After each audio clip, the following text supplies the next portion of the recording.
Freunde, guten Morgen und heute beschäftigen wir uns mit einem Thema. Also das ist ja so traurig, also nicht traurig, aber schade, dass wir über solche Themen auch sprechen müssen.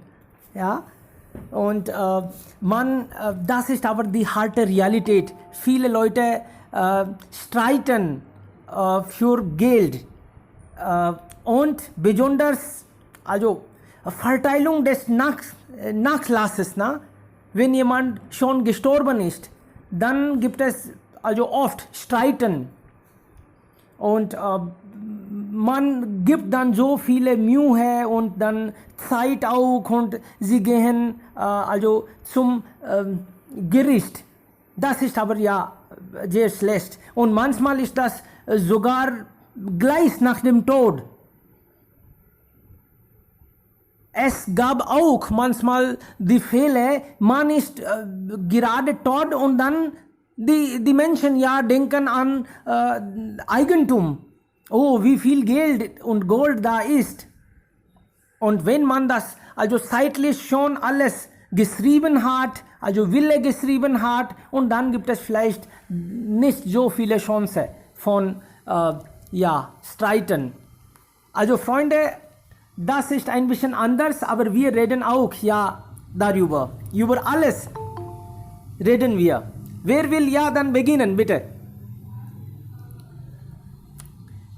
Haben Sie solches Thema erwartet? Gar nicht. Ja, bitte, gerne. Gaurav. Ja, heutiges Thema finde ich sehr interessant und es weckt auch meine Interesse.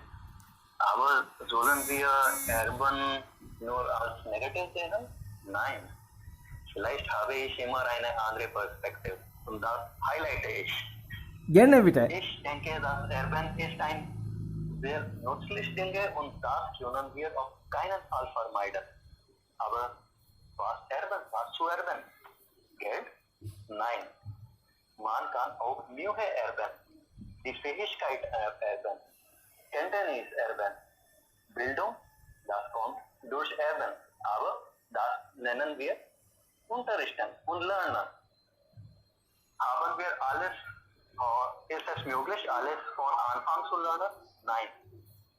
Die Gesellschaft hat sowieso entwickelt mit Erbung der Fähigkeit und Kenntnisse. Die beste Person, die uns diese Kenntnis gegeben haben, sind zum Beispiel Sie. Lehrer sind auch ein Teil des Erbungsprozesses und sie geben uns diese Kenntnis. Aber passt das immer so mit Erbung? Nein. Geld ist sehr bekannt, weil es wertvoll ist. Aber ist Geld immer wertvoll? Darüber dachte ich auch nicht so und ich bin dagegen. Und wer Kenntnis hat, braucht kein Geld zu erben. Man kann das selbst verdienen.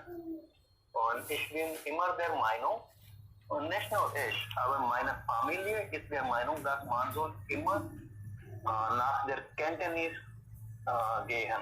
Und wenn man Kenntnis hat, kann man selbst alles verdienen. Und Fähigkeit, Kenntnisse sind die Dinge, die man erben muss. Aber Geld soll man selbst verdienen. Und wir sollen unser Geld nach unserem Tod zu den Opferkindern geben.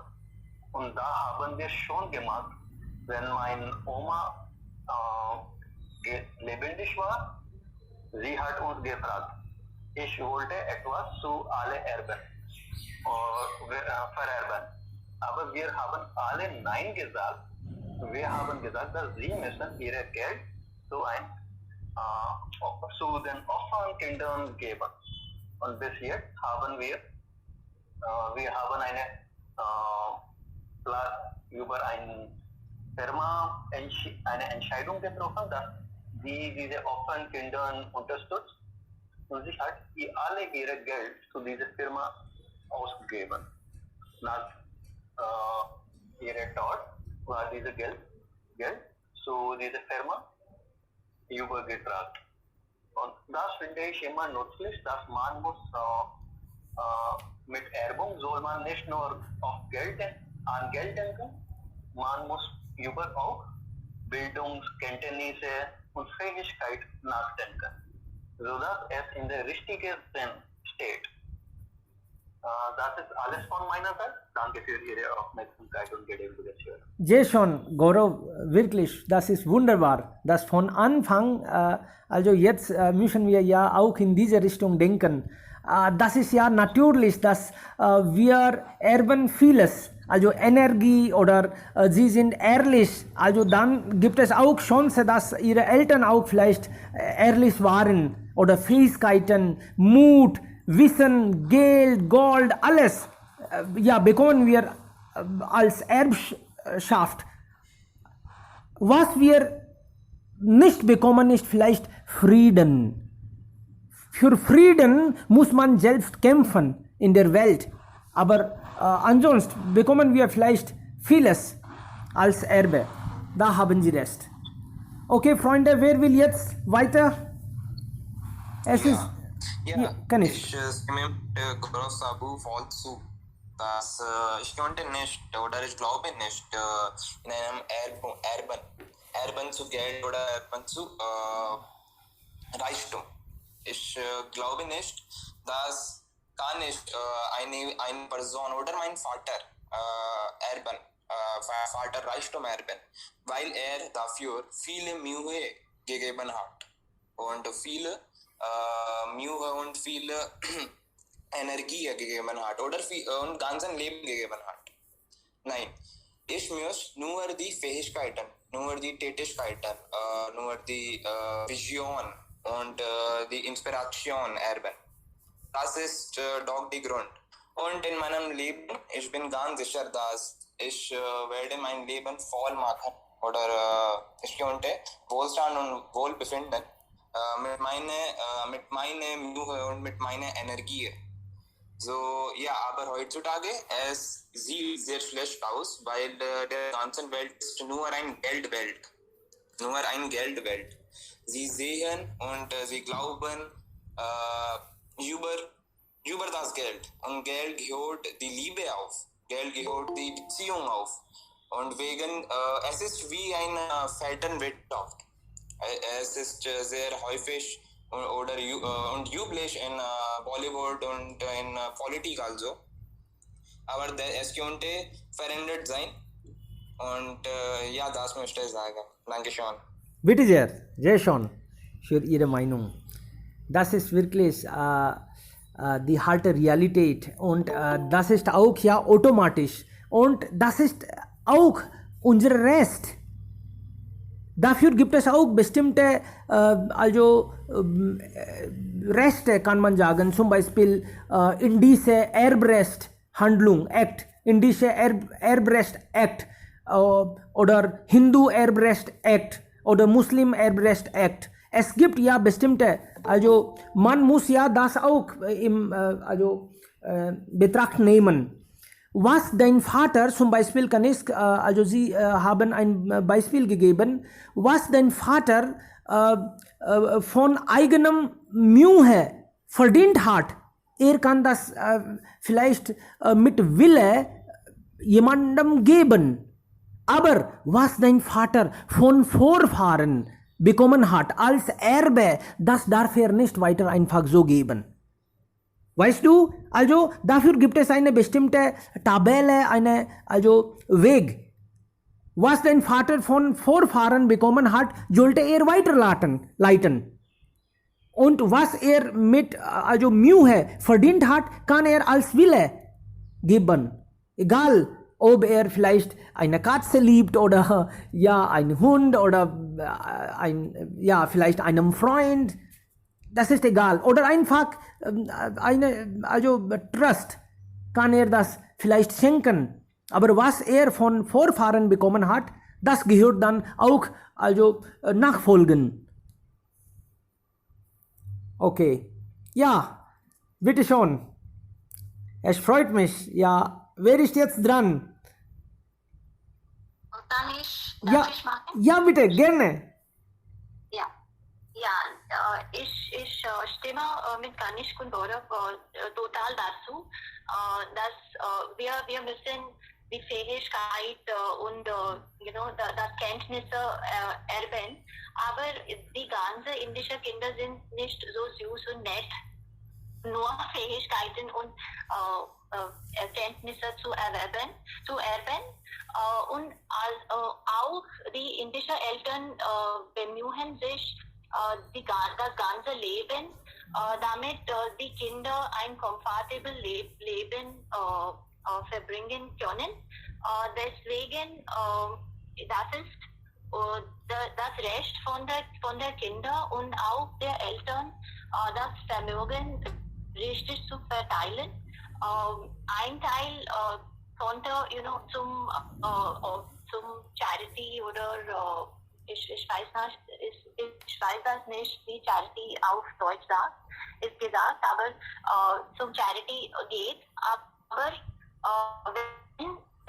wir müssen auch das von den Eltern im Betragen, weil wenn die das müssen irgendetwas zu Kindern zu den Kindern geben, den Kindern geben, dann muss es richtig sein, rechtlich sein. Und wie kann man das machen? Das Prozess muss vor einem Anwalt und rechtlich sein. Und damit können die Leute viele Familienstreiten vermeiden. Und einfaches Geld, das man von ihren Eltern oder irgendeinem Onkel oder Verwandten geerbt hat, damit muss man nicht faul sein. Man muss immer weise mit Geld umgehen. Und wenn man kein Geld oder Vermögen geerbt hat, dann ist die ganze Welt zur Verfügung. Unsere Mühe, Freiheit und Kreativität, diese sind, man braucht nicht diese Qualität zu erben, die sind zu erwerben. Nicht zu erben, aber zu erwerben. Genau. Ja, das ist wirklich richtig. Das habe ich ja sehr gut gefunden, dass alle sind nicht so süß und nett, dass sie nur die Positivität erwerben. Viele denken nur, also an Geld und Gold und ja, sie sprechen auch viel darüber. Das ist ja schade. Aber was Gaurav, du gesagt hast am Anfang, das ist ja wirklich auch toll. Bei uns in der Gesellschaft ist das ein Tabuthema. Wir sprechen nicht darüber so gerne und offen. Und man sagt, nein, das ist ja privat. Also alle wollen darüber vielleicht sprechen, aber niemand darf darüber sprechen. Das ist ja auch eine Ironie. Und es ist ja immer gut, dass wir nicht später vielleicht streiten müssen. Es wäre so nett und gut, dass wir in der Familie vielleicht als Einigung haben zwischen diesen Familienmitgliedern und offen reden und dann vielleicht diese Mühe oder Zeit ja auch nicht so vergeuden. Und natürlich auch Ruf. Unser Ruf ist auch wichtig. Diese Anerkennung und Ruf, das alles geht dann ja vergeblich. Ja, ja Gaurav, bitte schon. Ja, Herr Vidhi hat ganz recht gesagt, dass ja alle sind nicht so nett. Aber hier muss es etwas hinzufügen, dass einige, die nicht so nett sind und haben nur Geld geerbt, könnten vielleicht ohne Fähigkeit haben das Geld geerbt, könnten es nicht handeln. Zum Beispiel, ich gebe ein bekannteres Beispiel von Anil Ambani. Er hat Geld geerbt von Dhirubhai Ambani und er hat dafür sehr viel gestritten. Aber was ist passiert? Ohne Fähigkeit kann man dieses Geld nicht schaffen. Und es zu erhöhen ist ganz anders. Aber Mukesh hat nicht nur diese Geschäft beerbt, aber er könnte es vergrößern. Und ohne Fähigkeit geht das gar nicht. man muss mit Geld muss man immer Fähigkeit haben, ansonsten wird es weggewirkt sein. Mit der Läufe der Zeit will dieses Geld weg sein. Okay, und Freunde, haben Sie auch solche Erfahrungen, also nicht, also selbst vielleicht in der Gesellschaft oder bei Freunden, Verwandten, Bekannten, irgendwann haben Sie bestimmt vielleicht gehört oder gesehen, dass viele Menschen über Erbschaft streiten und manchmal, ja, sie wohnen nicht dann mehr zusammen wegen das Geld, wegen das Eigentum. Das wird ja so groß inzwischen. Haben Sie solche Erfahrungen? Sie können auch nicht direkt sagen, das ist in meiner Familie passiert. Sie können sagen, dass ja, bei Freunden habe ich es gesehen. Das wäre interessant. Wir wollen vielleicht solche realistische Beispiele. Oh nein, das ist auch kein Tabuthema. Niemand will ja sowas. Aha, okay, vielleicht. Das passiert eigentlich fast überall, meiner Meinung nach. Also viele von uns hören das so oft. Und seit 2006, es gab eine positive Änderung. Gesetzlich jetzt die Schwester und Brüder, also das heißt die alle Kinder, sie bekommen das dann. Also richtig wird das verteilt. Früher gehörte das nur zu Söhnen, na? Und jetzt die Töchter und Söhne, die beide verteilen das. Vielleicht haben Sie das nicht recht, Herr. Unser System war ganz anders, aber viele Menschen verstehen das gar nicht. Dieser Hinduismus, dieser Judentum, war sehr entwickelte Lieferungen. Zum Beispiel in diesen Jugendlieferungen war es ganz klar, wie ein Geschäft. Ein Doktor war auch ein Teil des Families, weil während des oder für diese Zeit, bevor sie geheiratet hat, und es war wie ein Geschäft. Ein Partner gewinnt, bis es Partner ist. Und wenn es dieser Partner dieses Geschäft verlässt, bekommt er keine Gewinn. Zum Beispiel in diesem Fall, in unserem alten Jugendlieferung war es wie Geschäft, dass die Tochter erhöht etwas als Dowry, wie wir auf Indien sagen. Mit Gift, ja. Und es war ein Teil ihres Gewinns. Und aber nach Heirat verlässt die Tochter diese Familie und deswegen dieser Gewinn gehört nur zu den restlichen oder die Familie, die ein Teil war. Aber die Leute konnten dieses System nicht verstehen und deswegen hat das System ein bisschen geschadet. Und es funktioniert nicht richtig. Und deswegen ist es ein Tabu jetzt, aber man muss es richtig verstehen, dass wie funktioniert das System und warum dieses System dann war. Das war wie ein Geschäft, dass diese Tochter war ein Teil der Familie und sie erbt, was sie verdient hat an der Zeit der Hochzeit. Das war das System. Ja, Sie haben vielleicht recht, aber dann im Laufe der Zeit wurde das falsch verstanden und dann momentan verstehen vielleicht nur 2-5% Menschen das richtig. Also deshalb war das Gebot der Stunde. Also wir sind ja auch, die Gesellschaft ist ja immer bereit. Wenn etwas Neues kommt, dann sollten wir das auch akzeptieren. Also ich halte das für positiv, dass jetzt Töchter, Schwester auch das also bekommen. Ja, weil das System schon kaputt ist. Genau, richtig. Wenn etwas ja schon kaputt ist, dann könnte man das vielleicht nicht reparieren. Genau. Ja. Genau. Am Anfang, wenn Sie also wach sind, dann Sie lassen das nicht kaputt gehen. Aber wenn es zu spät ist, dann sollte man vielleicht ein neues Gesetz haben. Und das ist jetzt besser. Ja. Genau. Okay. Noch jemand? Jetzt haben wir, Ich möchte etwas über das Thema sprechen. ja gerne, bitte schon. Ja. Hallo, guten Tag zusammen. Ich heiße Pramod Kumar Sen. Heute spreche ich über das Thema. Das Thema heißt Erben und Vererben. Wir sind indische und das ist indische Kultur. Und die Regierung hat Regeln über Erben und Vererben schon gemacht. Und das hat die Verfassung schon geschrieben.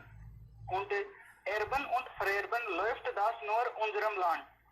Und im Ausland ist das nicht möglich. Und im Ausland, wenn die jungen Erwachsene schon geworden sind, dann lassen sie sein Haus und sie wohnen mit seinen Freunden. Aber in unserem Land wohnen die Jungen mit seiner Familie. Und in unserem Land respektieren die Jungen oder die Kinder seine Eltern. Und in unserem Land bekommen die Jungen seine Eltern ein Geltum. Und das läuft Generation für Generation. Ja, das ist alles von meiner Seite. Danke schön. Genau. Es ist ja immer gut, klare Regelungen zu haben. Und wenn wir also vom Gesetz auch diese klare Regelungen haben, dann können wir vielleicht diese späteren Streit vermeiden. Und nicht, also wenn man also einen Streit hat, dann gibt es ja Unsummen, Frust, Ärger und manchmal wegen Streit sind Menschen auch tot. Ja, also es ist ja immer gut, wenn man also alles im Kopf hat und bevor man tot ist, sollte man vielleicht zeitlich alles dokumentieren oder registrieren. Und dann weiß man Bescheid. Okay, wem gehört das Eigentum nach dem Tod? Ja, also egal, ob man einen Willen schreibt oder irgendwie das weiter verteilt, aber man muss das. Viele Eltern sind leider auch nicht so sicher. Sie denken, dass wenn wir Wille oder das Geld oder Eigentum jetzt verteilen, dann die Kinder vielleicht respektieren uns nicht. Viele Kinder respektieren auch für das Geld. Und sie wollen das Geld kriegen. Und deshalb, sie helfen den Eltern vielleicht lebenlang in der Hoffnung, dass am Ende bekommen wir das Geld. Aber das funktioniert nicht. Also das gilt nicht für alle. Aber ich sage nur einfach, was wir also hören von der Gesellschaft. Ich bin auch nicht so alt, dass ich das alles verstehe, aber was wir also hören, sehen, dann vielleicht haben sie solche Gefühle oder Gedanken schon, dass wenn das Geld weggeht, dann gehen die Kinder auch weg. Bei uns wird das auch so gesehen, dass wenn wir zu alt sind, dann sollten die Kinder also da sein und uns helfen. Ja? Ist das so bei euch auch? Ja, Sie haben recht. Aber alle Leute sind nicht gleich. Das hängt Person zu Person ab. Natürlich, alle sind nicht gleich. Da haben Sie recht. Ja, oder? Ja, genau. Ja, Hallo? ich stimme Ihnen zu. Alle sind nicht gleich. Ja. Wir meisten Menschen sind vielleicht also positiv. Ja. Genau. Okay. Wer ist da? Also Kinder haben wir hier auch. Oh, ich höre die Stimme. Oh. Wer ist jetzt dran? Herzlich willkommen. Ja, wir haben neue Kollegen. Ne? Ja, Swamini. Ja, bitte. Ja, ich komme aus Pune. Okay, was machen Sie gerade? Könnten Sie bitte ein bisschen kurz vorstellen? Ja, ich bin 20 Jahre alt und ich mache mein Bachelorstudium in Deutsch. Also ich studiere Deutsch als mein Hauptfach. Sehr schon, okay. Und ja, sprechen Sie jetzt auch über das Thema, was? Wie finden Sie das Thema? Was ist das Thema? Tut mir leid, ich bin sehr spät gekommen. Kein Problem. Erben und Vererben. Okay. Also was bekommen wir von Eltern und dann wie wird das Geld oder Eigentum verteilt? Okay, okay. Ich höre die anderen jetzt zu und dann Okay. spreche. Ist das okay? Alles klar, ja, geht das schon. Ja, wer ist der, ja, dann dran. Wer will darüber weiter sprechen? Meisten, also es ist wirklich, also den meisten Menschen fällt es sehr schwer, sich mit der Frage zu befassen. Sie wollen darüber nicht sprechen, nicht reden. Und nach ihrem Tod, vielleicht denken sie auch nicht. Sie denken, nein, wie also ich sterbe vielleicht nicht. Also, und mit ihrem Nachlass, Vermögen, ja, was kann geschehen? Und über den Tod denken sie gar nicht. Und plötzlich sind sie tot. Und dann gibt es ja Probleme bei vielen, nicht bei allen. Und dann Vermögen kommt inzwischen. Viele Schwestern, Brüder, die streiten dann auch. Also wir vielleicht sollten rechtzeitig darüber Gedanken machen, darüber vielleicht mutig Entscheidungen treffen.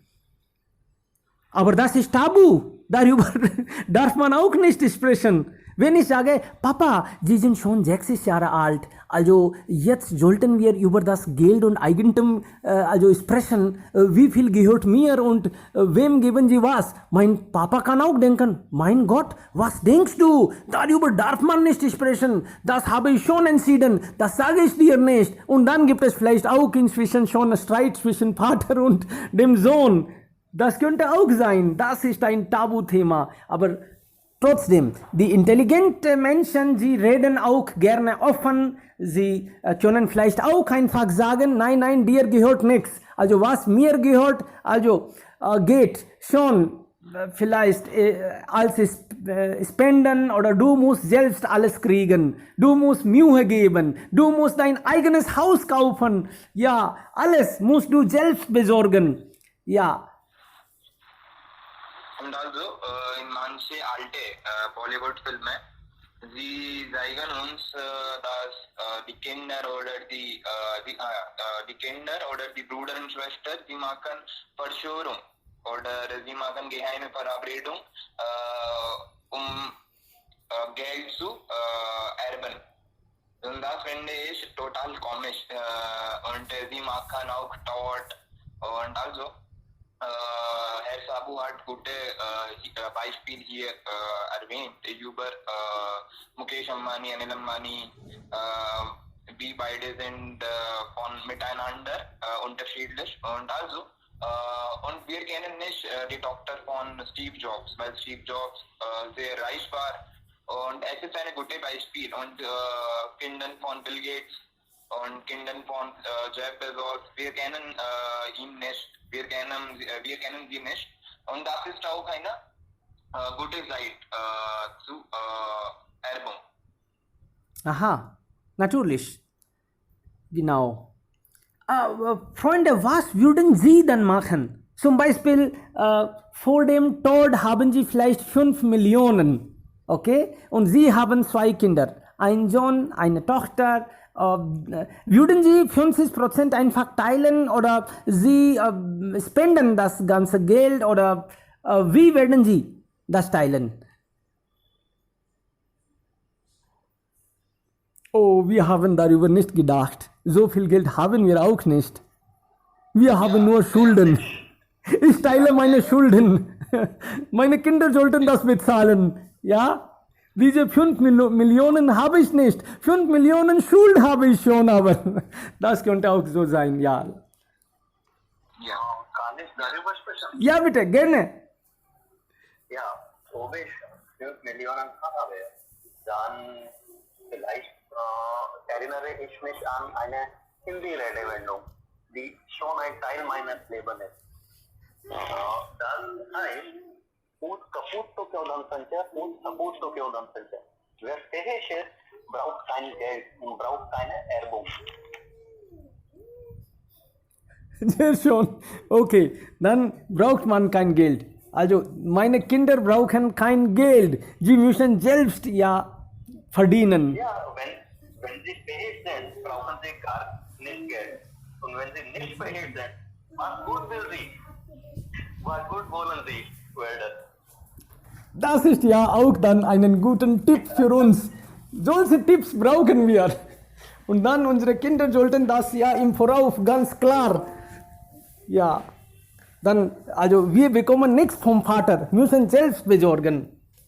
Das ist sehr toll. Put kaput to kyun dhan sanchय, put saput to kyun dhan sanchय. Sie haben recht. Also wenn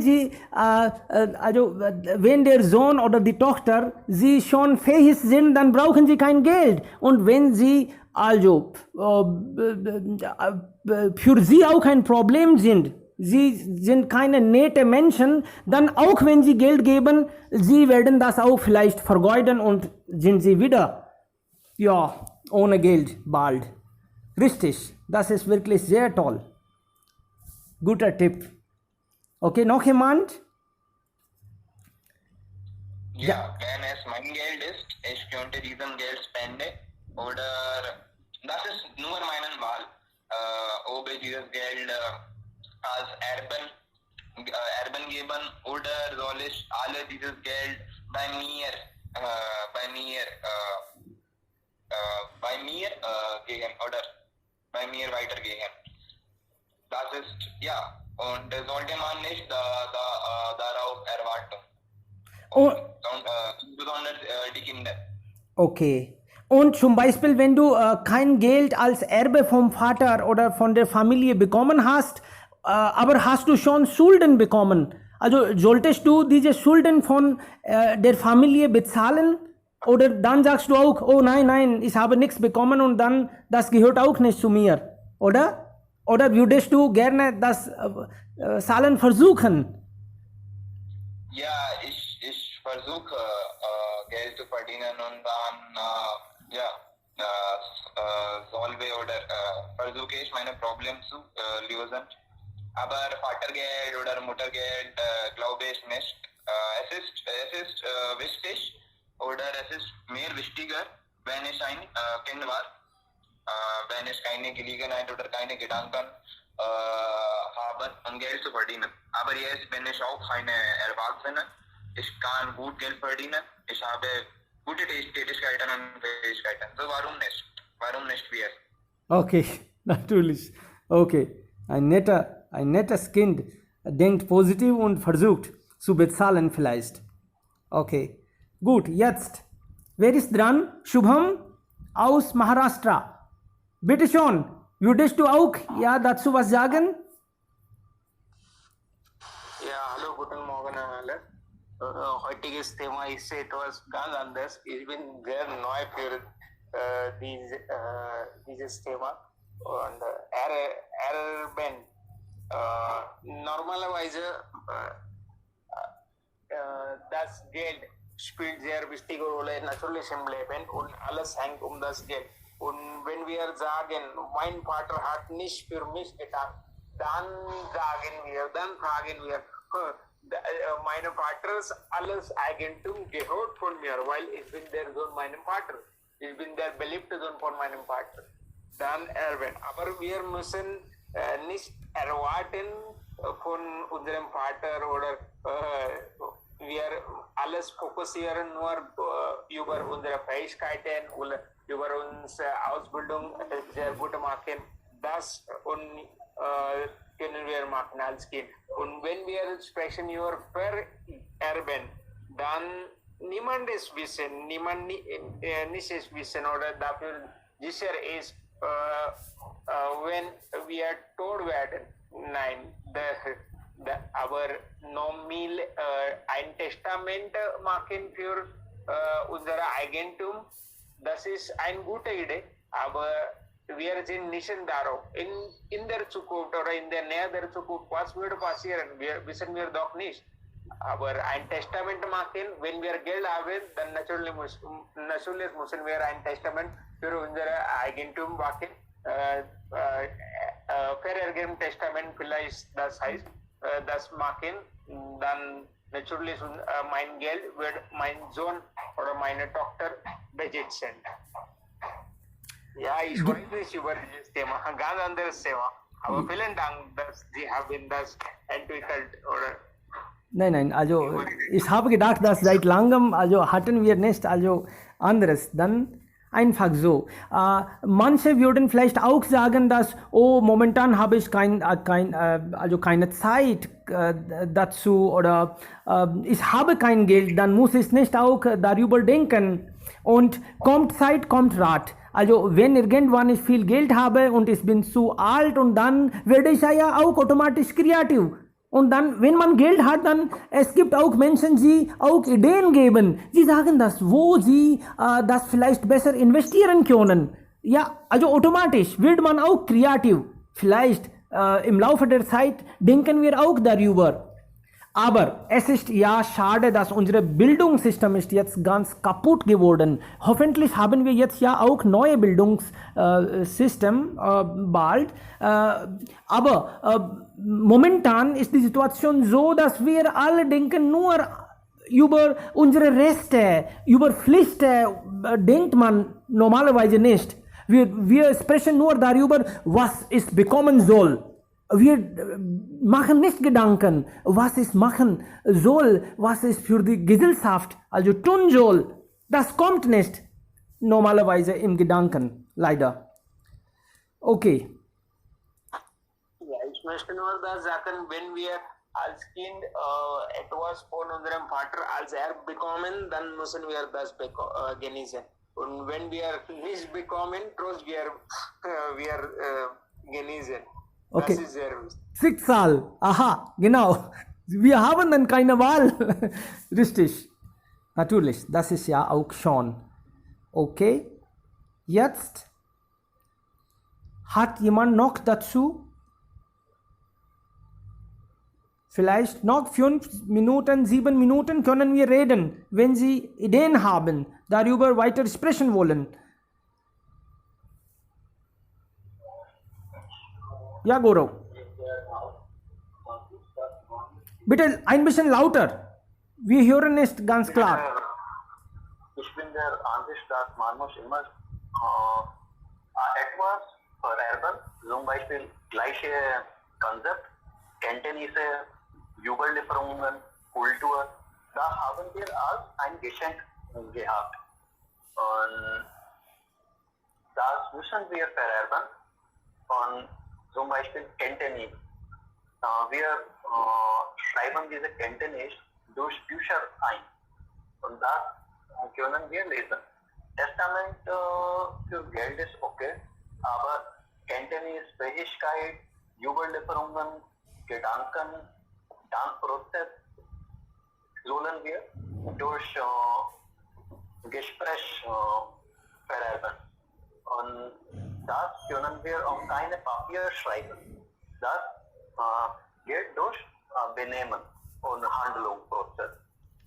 Und immer sollen wir mit dem App-Prozess diese Fähigkeiten oder diese Konzept verbinden, so dass man dieses Konzept nicht nur als negativ sieht, sondern auch als etwas Positives sehen können. Und ja, wir sollen darüber nachdenken und eine Entscheidung treffen. Richtig. Wir sollten das nicht als Tabuthema ja sehen. Gerne darüber ja reden und Gedanken machen, vielleicht auch in der Familie darüber diskutieren und natürlich. Dann bekommen wir auch Lösungen. Später würden wir dann streiten. Das wäre mühsam und problematisch. Das schadet auch den Ruf der Familie. Also es ist immer besser, offen in der Familie zu reden und nicht andere Menschen also involvieren. Na? Ansonsten diese Familienmitglieder werden das auch vielleicht negativ annehmen. Okay, gut. Vielen lieben Dank, Freunde. Ich denke, wir haben schon genug geredet. Morgen ist ja auch ein Tag, natürlich. Und wir sprechen morgen über ein literarisches Thema. Also die Tochter. Das teile ich auch in die Gruppe. Es gibt ein Gedicht, die Tochter von Peter Bichsel vielleicht, ja. Er ist ein Schweizer Autor. Das Style ist in die Gruppe. Wir würden morgen darüber, das ist ein Text, eine kurze Geschichte, okay? Und wir werden genießen. Morgen ist auch Professor JVD Murthy bei uns. Das wäre sehr nett. Wir sollten vielleicht die Geschichte im Voraus lesen. Ich schreibe das hier auch in die Gruppe. Die Tochter.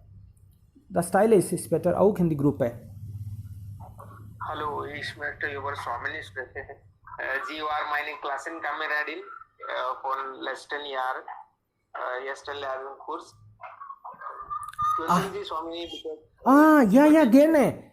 Sie war heute in die Gruppe, na? Sie beide waren Vidya und Vidi und Vidi, ja. Swamini ist noch hier. Okay, gut. Ja, es ist... Also welche Stufe haben Sie gemacht, Swamini? Gerade mache ich C1. Oh, momentan machen Sie C1. Okay. Ja. Swami habe ich schon gehört, aber Swamini, also zum ersten Mal, sehr gut. Aber das ist sehr toll, dass Sie hier dabei sind. Wir freuen uns, also wenn Sie auch Ihre Meinung hier also äußern. Das ist eine offene Plattform.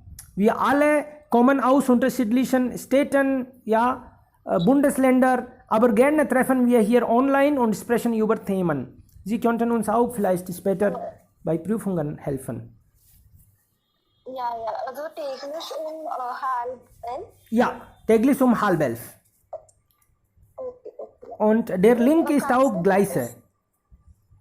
Okay, und gibt es eine Gruppe, wo die alle anderen sind auf Website? Also Gruppe gibt es ja auch. Wenn Sie wollen, ich kann Sie auch da hinzufügen. Kannst du bitte?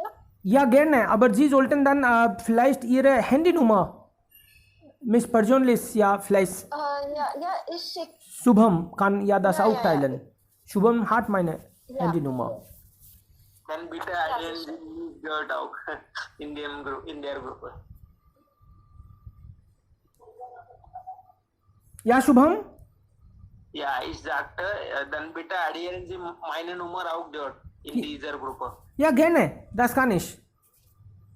Okay. Okay. Also, vielen lieben Dank, Freunde. Wir treffen morgen wieder. Dankeschön, das war ja eine Freude. Alle haben ja viel gesprochen. Gute Ideen und ja, kreative Meinungen hören wir. Vielen lieben Dank.